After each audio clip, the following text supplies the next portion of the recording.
पर्वत पर बैठे हुए थे और कैलाश पर्वत पर बैठ करके ध्यान में अपने महादेव तो ध्यान में बैठ जाते हैं। मैया सोची कि महादेव तो ध्यान में लीन हो गए हैं, हम क्या करें, हम अकेले बैठे बैठे क्या करें यहाँ पर। मैया बैठे बैठे बोर होने लगी तो मैया अपना मन में विचार आया कि क्यों नहीं कन्हैया का रास देखने चलते हैं, चलो कन्हैया का रास देख करके आते हैं। मैया चली गई कन्हैया का रास देखने।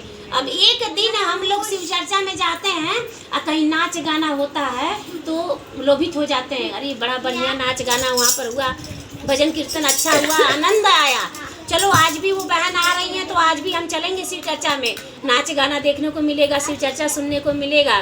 तो ऐसे मैया भी हमारी लोभित हो गई, रास देखने कन्हैया का एक दिन गई, उनको लत लग गई, जैसे हम सबको शिव चर्चा की लत लगी है ऐसे हमारी मैया को लत लग गई। और मैया हमारी रोज डेली जब महादेव ध्यान में लीन हो में और मैया अपना रास देखने कन्हैया का रास देखने चले जावे, रास करने चली जावे। एक दिन हुआ, 2 दिन हुआ, 3 दिन हुआ, 30 दिन का मैया का आदत बन गई तो कभी ना कभी तो पकड़ाएंगे ही, बिना बताए भोले बाबा से जाती थी। एक दिन ऐसा हुआ कि मैया को आने में देरी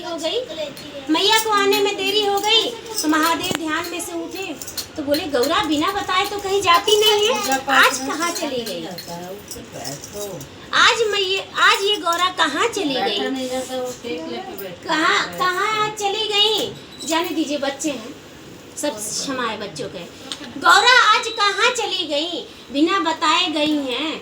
तो थोड़ी देर के बाद मैया आई तो महादेव पूछे कि गौरा तुम तो बिना बताए कहीं नहीं जाती हो, आज बिना बताए कहाँ चली गई थी। मैया बोली कि प्रभु मुझे क्षमा कर दीजिएगा, मैं आज ही नहीं हर रोज चली जाती हूँ बिना बताए आपसे, आप ध्यान में हो जाते हैं और मैं बिना बताए हर रोज चली जाती हूँ। तो बोलती कहाँ जाती हो कि हर रोज जाती हो बिना बताए।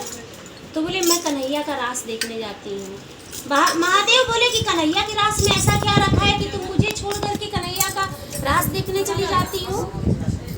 मैया बताने लगी कन्हैया ऐसे रास करता है गोपियों के साथ, ऐसे रास करता है राधा के साथ, ऐसे रास करता है ललिता के साथ और सब गोपियों के साथ ऐसे ऐसे रास करता है, बड़ा आनंद आता है।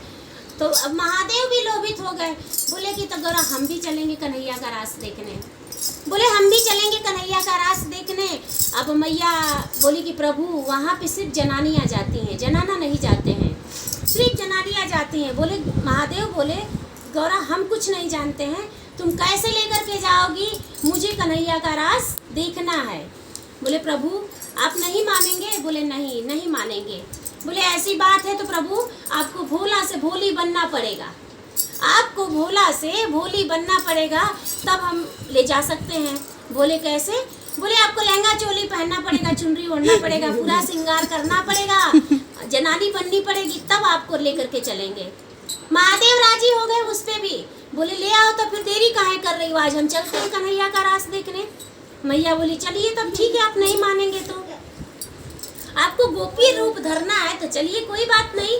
मैया सर से लेकर के पांव तक महादेव को पूरा गोपी बना दी, गोपी तैयार कर दी, टीका मनटीका चूड़ी तरकी आलता सब लगा दी, पायल सब कुछ पहना दी, लहंगा चोली पहना दी। रह गई चुनरी की बारी। मैया बोली प्रभु अब मैं चुनरी उड़ा रही हूँ, चुनरी उड़ाऊंगी तो ऐसा है कि आपको घूंघट में रहना पड़ेगा। बोले अरे अब तो गोपी बना दी हो, अब कहाँ से कन्हैया चिन्हेगा मुझे।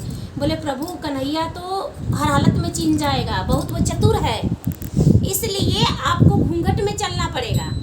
महादेव बोले ठीक है चलो भाई घूंघट ही उड़ा दो।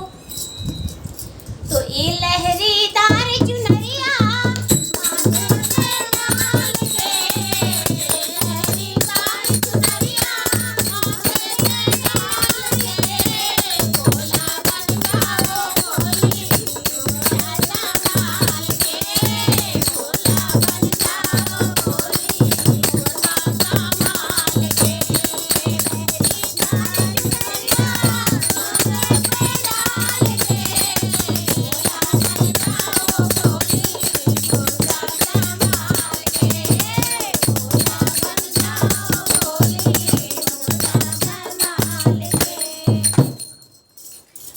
गाना गा गा करके महादेव को चुन्नी ओढ़ा दी।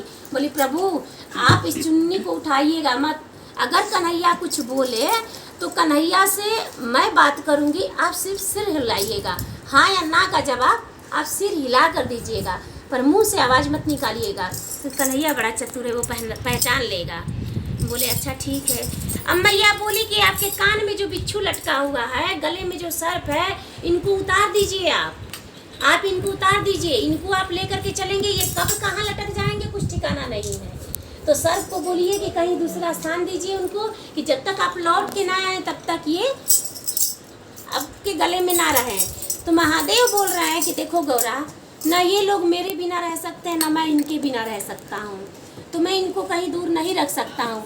मैया एक कपड़े का झोली बनाई और बोली कि आप इसमें जो कान का बिच्छू है और जो गले का सर्प है इसमें रख लीजिए और इन लोगों को बता दीजिए कि जब तक आप परमिशन ना दें तो इसमें से ये लोग ना निकले। मैया बोली, आपका भोले बाबा झोली में डाल दिए और वो कान्हे पे टांग लिए। बोले कि आप लोगों को मैं जब तक आदेश ना दूँ तब तक आप लोग झोली में से मत निकलना। और गंगा जी को बोले, माँ बोले कि आप तो सब तो शांत करा लिए प्रभु, पर ये गंगा जी का पानी ऐसे ही बहता रहा तो जो नहीं पहचानने वाला वो भी पहचान लेगा। आप कितना भी घूंघट में रहिए तो क्या हुआ, कोई भी पहचान लेगा। तो एक काम कीजिए, गंगा जी मुख को भी थोड़ा शांत कीजिए। चलिए भजन के माध्यम से आगे बढ़ते हैं। कानन कुंडल बिच्छू वाला